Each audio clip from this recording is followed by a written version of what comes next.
On today's episode of the Locked On NHL podcast, the Kings aren't going to buy out Pierre-Luc Dubois, are they?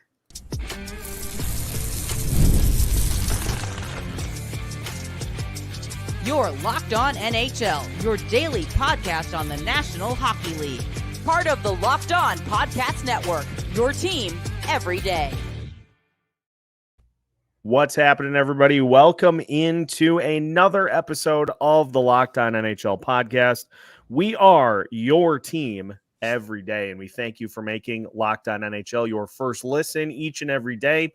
Make sure you subscribe on YouTube and your favorite podcast platforms so you don't miss out on any new episodes throughout the week.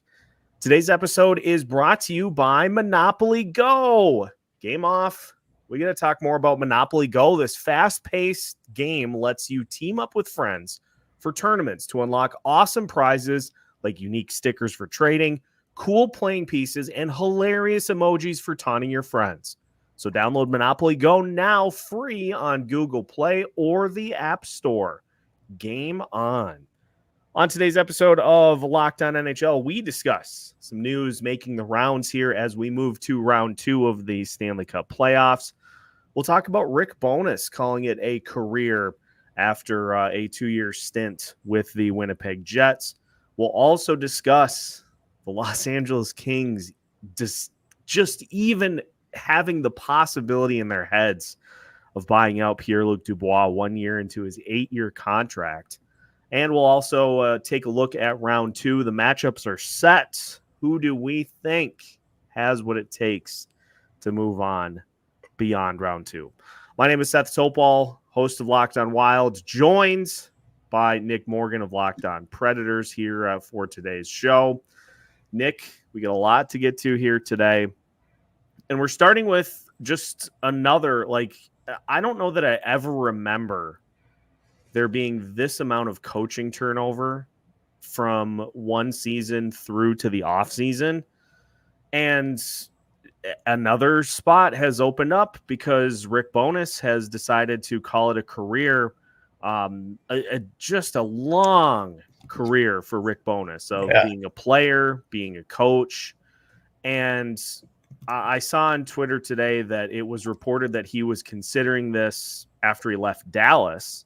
But the fact that he played for Winnipeg, having a chance to coach for Winnipeg, very appealing for him. And so he gave it a nice 2-year run.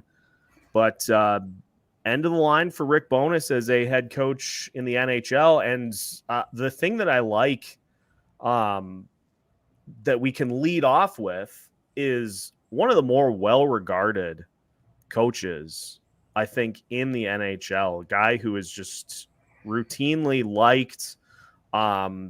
He brought that Winnipeg team through kind of a rough end of the season last year. He was able to kind of unite them together this season. And so, a guy who put 38 years in as a coach, and just he's gonna go out as a guy that I think a lot of people liked throughout the NHL circles. I kind of realized in listening to stuff about Rick Bowness and going back and kind of thinking about his whole career, there really wasn't anybody, any media person, a player that really had a bad thing to say about him. And that's tough to accomplish in this era of the NHL, where it just seems like, any sort of thing about a player not getting the right ice time, or a player maybe being used in a different role that he's used to, leads to a little bit of turmoil. And I think that just gets to show you how respected Bowness was by his players.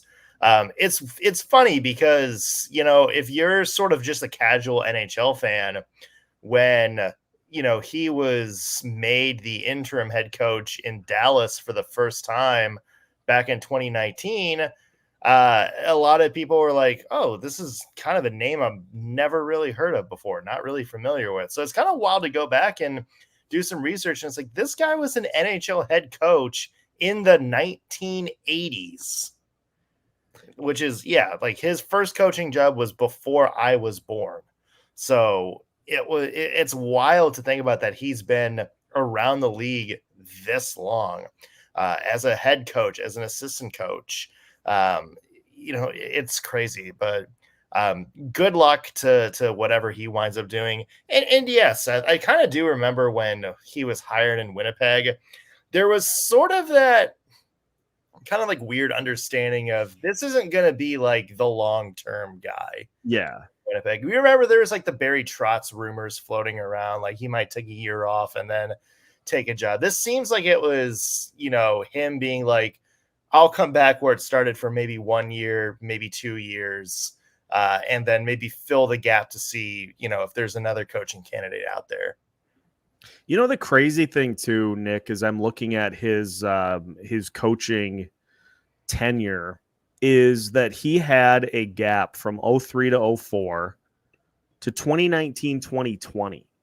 Like he coached in Phoenix for 20 games. And then after that, he was in Dallas. Like he got the gig in Dallas, and that team ended up being the Western Conference champion in 2019, 2020, and then coached Dallas for a couple of additional seasons, then finished off with the final two in Winnipeg. That kind of thing. And I know he was an assistant during that time, like during that gap, but that's something you don't see all the time. Like we were, as a league, I think, kind of confused as to why the Columbus Blue Jackets went to Mike Babcock after he had 5 years of time in which he was not a head coach. Now it is different because he wasn't in the NHL, whereas Bowness is, but that's just kind of an oddity too, is that much time between being like a legit head coach, almost like 16 years. You just don't see that. And the fact that he was able to do that is pretty impressive. And his resume in that gap is pretty impressive too. He was when Vancouver went to the Stanley Cup Finals in 2011. He was with Tampa Bay, one of the first hires by John Cooper when John Cooper took over the club, and was a big part in, turning that team around. He was in Dallas when Jim Montgomery got there, obviously, and helped Dallas kind of turn the tide into becoming, sort of a respectable team. So it's funny. It's like, it's like, oh, he just kind of popped up as a head coach again in Dallas, and there it is. But you look at the resume, and he has been front and center for a lot of really good teams in the NHL over the past 20 years in that big gap. So, yeah, I mean, I feel like that's another big reason why the players respect him so much, is he's just a familiar face, a guy that's been around the game a long time. Very much a player's coach, but he did ask a lot of his players. Yes. He wanted, and that was, I think, one of the things that was so eye-opening after last year when they lost in the postseason. And he said after the final game, he was like, we just had so many guys that we need more from. Like he was not afraid to do that. But then, you see the full installation of the culture that he was looking for, and the fact that he had to step away from the team a couple of times this season. And he said both times, he said, this team's not going to miss a beat. Like they're just going to do their thing. We've got a great system here. And, that's a credit to what he did to turn things around. One of those moves that I think certainly helped to turn things around was trading a certain player off of the roster to the Los Angeles Kings, which we'll talk about here in just a little bit, because Los Angeles is, even the remote thought of doing something that to me seems outrageous. We'll talk about that. But again, tip of the cap to Rick Bowness, a great career, 38 years behind the bench, and best of luck in whatever comes next. Honestly, with as good as Craig Berube was in the studio over the weekend, honestly, if Bowness wanted to do that, TNT would Yeah. run to go get him. But if he wants to just spend some time at home, he has earned the right to be able to do so. Yeah. Real quick, because I know we're up against a break. How good of an opening is the Winnipeg opening? That's a great point, because now it seems like the Ottawa Senators have locked things in with their new head coach. Travis Green, I think, is expected to be named Ottawa's new coach. Honestly, Sure. yeah, I was a little surprised by that, to say the least, but I gotta think that Winnipeg job's appealing. You've got an all-world goalie in Connor Hellebuck. You've got Mark Scheifele. You've got Kyle Connor. You've got great defense. That's if I'm a coach, I'm taking a peek at that for sure. Yeah. It looks like there's some good bones, no pun intended. But also a lot of work to do coming up, because you potentially have Oilers coming up. You got to figure out what you're doing with Tyler Toffoli this year. You got Brendan Dillon and Dylan DeMello both as UFAs. So but some good young players. You got your core locked up. So yeah, I mean, I could see this of all teams maybe being the most sought after opening this offseason. I would say of the openings currently, this has vaulted to the list. This is vaulted to the top of the list, I think. Yeah, maybe you can make a case for Seattle too. Yeah, it'll be interesting to see how that plays out. But as we mentioned, one of the big reasons that Winnipeg, I think, was able to really take this jump to the next step was a little bit of addition by subtraction. And now the Los Angeles Kings are thinking about doing the exact same thing. They can't possibly be going down this road already, can they? Stay tuned. We'll talk about that as we continue today's episode of Locked On NHL after this. Today's episode of Locked On NHL is brought to you by Monopoly Go. All right, game off. We're going to pause here to talk more about Monopoly Go. I know what you're saying. Flag on the play. You already talked about that, but there's just so much good stuff in this game. In Monopoly Go, you can team up with friends for timed tournaments where you work together to build up each other's boards. The more you win together, the more awesome prizes you unlock. And there's so much to get, such as unique stickers, cool new playing pieces to travel boards with, plus hilarious emojis, taunting friends when you smash their buildings or heist their vaults. Plus, Monopoly Go feels new and exciting every day with constantly changing tournaments and challenges.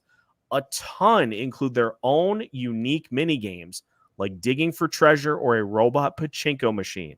And there's always new timed events that help you win big, like massive multipliers for everything you win or rent frenzies. There's always something fun to discover on Monopoly Go, so get off the bench and download it now, free on Google Play or the App Store. Game on. Welcome back to today's episode of the Locked On NHL podcast. Once again, we are your team every day. Seth Toupal joined by Nick Morgan here today. And Nick, we got to have the conversation because it appears as though the Los Angeles Kings are at least considering this. They're at least going through the thought process of potentially buying out Pierre-Luc Dubois a year into his mega deal that he signed with the Kings. Now, let me throw this at you because I think there's a little bit of tactical play to this. I think the Kings are probably floating this at least a little bit to try for a wake-up call. Like to try to get him to commit to, okay, I got to be way better because like just look at the stats. He had 16 goals. He had 24 assists. He had 40 points in 82. He played all 82 games. And by the time the end of the series was done, he was playing fourth line for the Kings. And this is a guy that is making $8.5 million every season until 2030, 2031. Also, his lowest ice time in a season, average time on ice per game, with the exception of 2021, which was his first year in Winnipeg. So not only was he not contributing, he was being used less and less and less as the season went on. Oh, It's brutal. It's brutal. This is, I mean, potential to go down as one of the worst trades in NHL history. The funny thing is, I'm on Cap Friendly right now, Seth, and Me I did the too. buyout calculator for Pierre-Luc Dubois. The good news, and this is going to sound very weird, but in terms of kind of cutting your losses early and just sort of making do with what you have, this kind of would be the best time to do it, because if you did it now, you wouldn't have to pay more than 3.8 million in dead cap in any particular season, with the exception of 2029 and 2030. You're getting about $6 million in cap savings for the next 2 years, 5 million by the end, and then for the last X amount of years, it's only like 1.1 million against the cap. The bad news is you're going to be paying him if you buy him out, Seth. He is going to be on the Kings books until 2038. Which is insane. But as you mentioned, hey, maybe this is the, sort of just the tactical, like let's just sort of send a message. Let's put the news about us maybe looking at a buyout out there to see if he gets the message. Remember when the Nashville Predators did not protect Matt Duchene after they signed him to that massive contract? Duchene wound up having his best career season the very next year. So maybe this is one of those situations where he looks at it and says, okay, I got to get my game together right here. I got to. He's going to have to. Yeah. He's going to have to, because there's just no other option here. Like, nobody's trading for that contract. Like, unless he massively improves his performance, the only way that they're able to trade him is if they retain like 50%. And at that point, is it even worth it to be having to hang on to that much salary to get a guy off the books? Your best bet is either to buy him out or to hope that his performance massively improves. Yeah. And I think it's, the cap hit gets, even though the money gets a little bit better, or like the term gets a little bit better, the actual cap implications of buying him out get a little more dire the deeper you get in this contract. Like if they wait, if they wait 2 more years to do this, then you're looking at cap hit of at least $2 million over the next, shorter term, over the next 10 years. But you're paying upwards of $5 million in dead cap at some point. So it's tricky, Seth, because you don't want to pull that trigger just yet if you're the LA Kings. But also, it's one of those things where if you're gonna pull the trigger on buying out Pierre-Luc Dubois, like this might be as good of a time as ever to do it. So it's going to be interesting to see, okay, is this really a wake-up call for Pierre-Luc Dubois, or is this a sign of, Rob Blake and company going like, this was a bad decision on our part. We need to cut our losses. At what point does Rob Blake realize that the thermostat in his office has just been perpetually left on and his office is now like 88 degrees? Because his seat has got to be starting to bubble, right? I mean, maybe. Like, what else do the Kings have right now? Well, the reason I say that is because this is going to be like the third straight offseason in which they haven't really done anything with their goalie situation. Like, they don't have anybody signed on the roster, and because of these contracts, like, you don't have a ton of money to be able to go get somebody that is going to be good enough to make an impact. And they don't have any prospects in the system either. I mean, they do have some people, but it seems like the big hitters are already on this team, like Quentin Byfield, which, Byfield took a big step forward this year. Whatever you get out of Alex Turcotte and, on the blue line, there's a couple more players there that I think they have. But yeah, I mean, it's not like there's a bunch of, the cavalry's coming around the bend anytime soon either.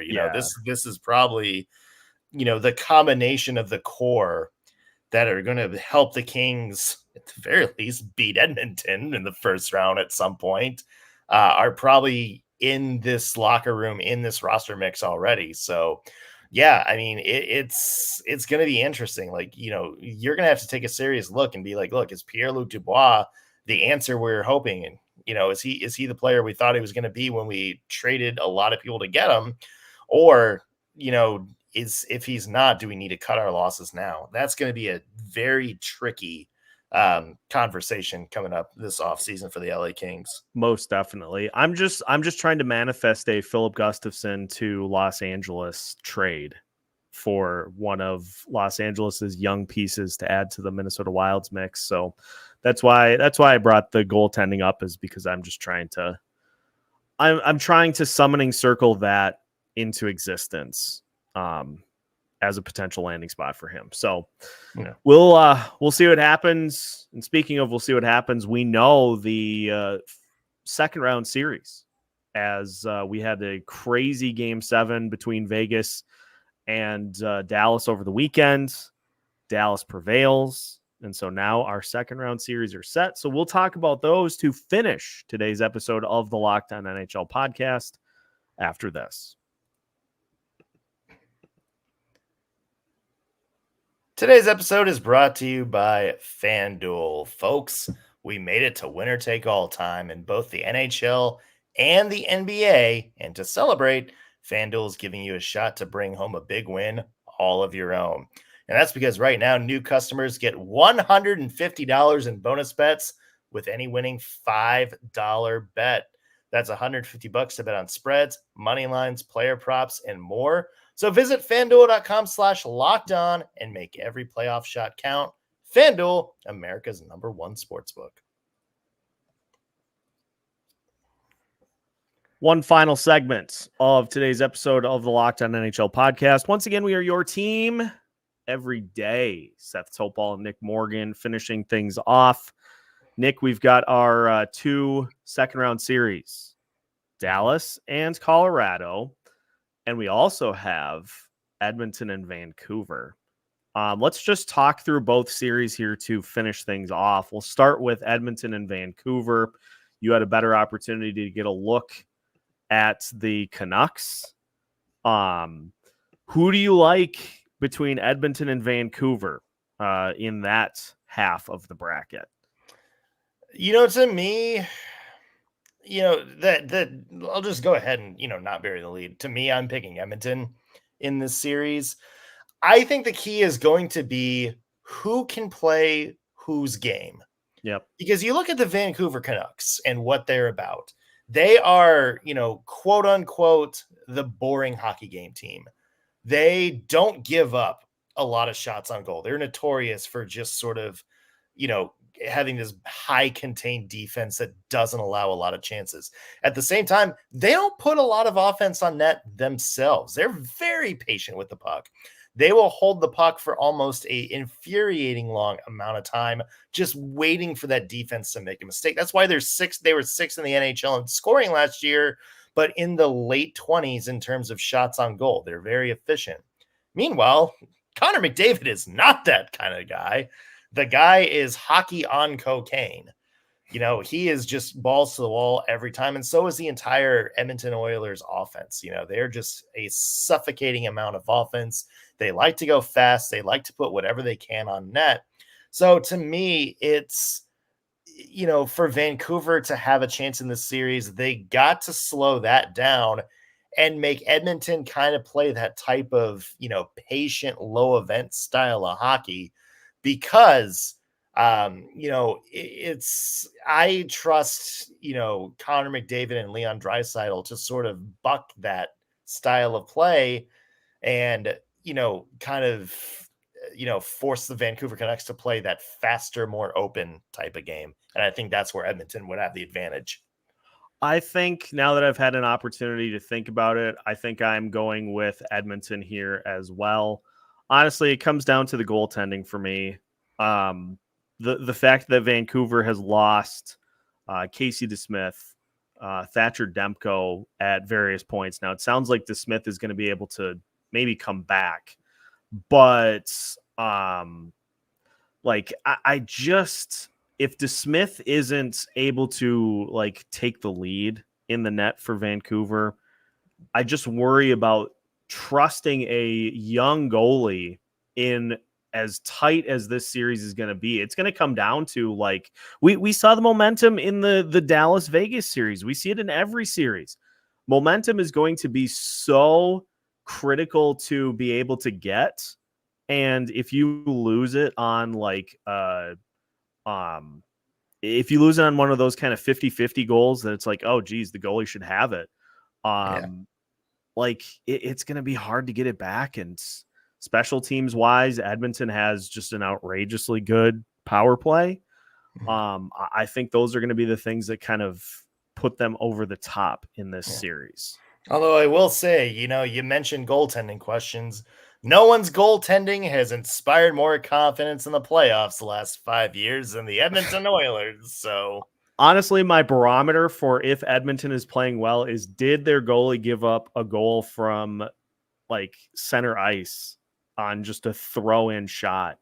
If the answer is yes, you're down bad. If not, you're probably doing okay. We're in the right direction. Shout out to Mike Smith. I will never, as long as I live, I will never forget that goal for the rest of my life. Just a heave on net, and he didn't see it. And it's oh boy, you can't give that up. Great content.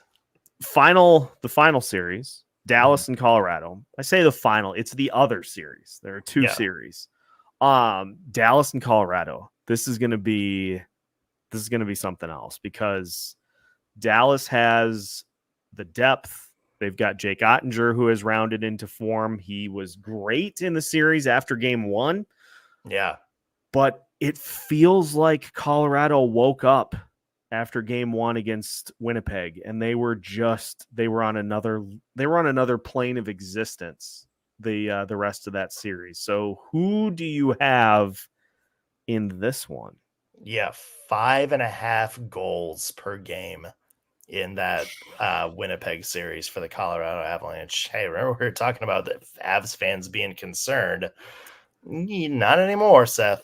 Not anymore after that first round.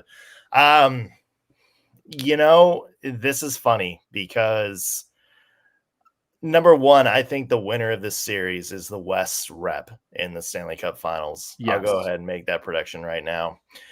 Everything to me points to Dallas being, at least right now, they have the advantage on paper. They have, as of this season, more scoring depth, even though Colorado has maybe more top-end scoring, and McKinnon, Rantanen, and Cale Makar. They have a big advantage in goal. Jake Ottinger over Alexander Georgiev. And these two teams are so hard to sort of break apart. Other than that, like we mentioned, I would say Colorado's got an advantage on the blue line, especially with Cale Makar back there. I think they have an advantage that their top line is a little bit more explosive than Dallas. So this could really go either way. I think it's going to go to 7 games, and I think it's going to be Dallas with the advantage at home that's going to be able to win this series. But Seth, honestly, this series to me is a toss-up, and I would not be surprised either way. And I would not be surprised to see the team that wins this series maybe emerging as a favorite in the Stanley Cup overall. Yeah, I love that. I love that thought, because I 100% agree. Yeah, I think that I think that the team that wins this series is going to be the team that goes to the Stanley Cup final. Here's the thing for me. I like the depth better, but McKinnon and Makar were on just an unbelievable level in that series against Winnipeg. And we didn't see that from Jason Robertson. He had a couple of good games, but he didn't have that like takeover level. Now, to be fair, didn't really need it, but you're going to need it in this series. You're going to need it against the Colorado Avalanche.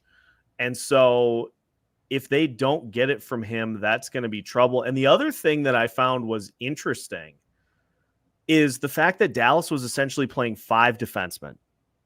You can do that early on in the postseason, but you can't do that in subsequent series. And so the fact that they were dressing 6, they just weren't playing the 6th defenseman hardly at all. Yeah. I think that's going to lead to Colorado having an opportunity to pick on some tired defensemen for Dallas. And so I'm going to take Colorado to win this in 7 and go to the Cup final. Yeah. Like I said, toss up either way.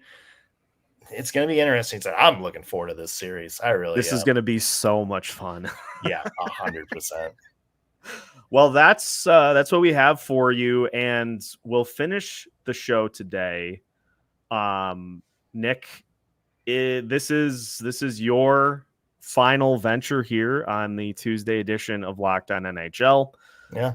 And so I just wanted to say thank you, because this has been a lot of fun. We have obviously been campaigning over the last several months, some things for Gary Bettman to take into consideration. So that's, I feel like, going to be our calling card. Is we came up with some really good ideas for Gary Bettman that he should take into consideration.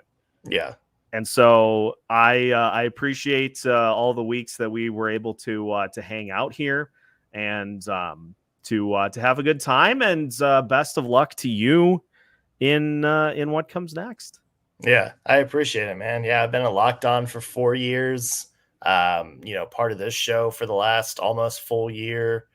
It's been great getting to know you, getting to work with you. Luckily for all our times, not on this show, but when Locked On Preds and Locked On Wild had our crossovers, doing this has opened me up to so many, new great followers and people I interact with on social media. And for those, if you're one of them who listened and tuned in and, have been interacting, thank you so much. I really appreciate it. And yeah, it's been a lot of fun, but, ready to maybe put the hockey coverage aside for a while and just enjoy being a fan for a little bit. It is definitely a grind. And so anybody that has the opportunity to just get some time, like you said, just to be a fan, I'll never fault anybody for getting out, getting themselves in a situation to be able to do that. And so thank you for all the weeks, and listeners, I will be back next week.